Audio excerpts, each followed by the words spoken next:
Hello guys, അപ്പോൾ skin care and hair കെയറിന് ഇന്ന് രണ്ടാമത്തെ ദിവസമാണ്. അപ്പോൾ ഇന്ന് ഞാൻ ഹെയർ കെയറിന് മസാജ് ചെയ്യാനായിട്ട് ഉപയോഗിക്കുന്നത് വേറെ ഒന്നുമല്ല, നമ്മുടെ ഉള്ളിയുടെ നീരാണ്. അപ്പോൾ ചെറിയ ഉള്ളി ഞാൻ മിക്സിയുടെ ജാറിനകത്തിട്ട് അടിച്ചിട്ട് അതിൻ്റെ നീര് മാത്രം ഒരു കോട്ടൺ തുണി എടുത്തിട്ട് ഞാൻ പിഴിഞ്ഞെടുത്തിട്ടുണ്ട്. അപ്പോൾ ആ നീരിനകത്തോട്ട് കുറച്ച് വെളിച്ചെണ്ണ കൂടി ചേർത്തിട്ടാണ് ഞാൻ തലയിൽ നിന്ന് തേക്കാനായിട്ട് എടുത്തേക്കുന്നത്. അപ്പോൾ തലയുടെ ഓട്ടിയിൽ നന്നായിട്ട് ഞാൻ തേച്ച് പിടിപ്പിക്കുന്നുണ്ട്.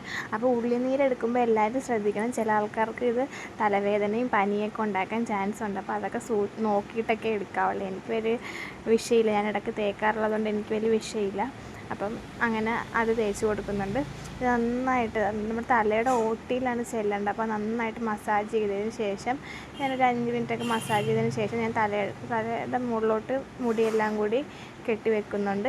ഇനി നമുക്കൊരു ഫേസിലൊരു പാക്ക് ഇടാനായിട്ട് ഞാൻ എടുക്കുന്നത് നമ്മുടെ ഓട്സും അരിപ്പൊടിയും കൂടി മിക്സിയുടെ ജാറിനകത്തിട്ട് നന്നായിട്ട് പൊടിയാക്കിയിട്ട് അതൊരു ക്രീം ആവണം. അതൊന്ന് നമ്മൾ വെള്ളം ഒഴിച്ച് കലക്കുമ്പോൾ അതൊരു ക്രീം പോലെ ആവണം. അതിന് വേണ്ടിയിട്ട് പൊടിയാക്കി പൊടിച്ചിട്ട് ഞാൻ അതിനകത്തോട്ട് കുറച്ച് വെള്ളവും കൂടി ചേർത്തിട്ടാണ് ഞാൻ അത് ക്രീം പോലെ ആക്കിയിരിക്കുന്നത്. അത് ഞാൻ ഒരു തിക്ക് ലെയറല്ല, ഒരു ചെറിയ ലെയർ പോലെ ഇട്ടിട്ട് അത് ഉണങ്ങി കഴിഞ്ഞപ്പോൾ ഒരു 5 മിനിറ്റ് കഴിഞ്ഞപ്പോൾ അതൊന്ന് ഡ്രൈ ആയി തുടങ്ങിയപ്പോൾ ഞാൻ കുറച്ച് വെള്ളം കൂടി ഒഴിച്ച് അതൊന്ന് മസാജ് ചെയ്തതിന് ശേഷമാണ് ഞാൻ കഴുകിക്കളയണം. ഒരു 2 മിനിറ്റ് ഞാൻ മസാജ് ചെയ്തിട്ട് ഞാനത് കഴുകിക്കളയുന്നുണ്ട്.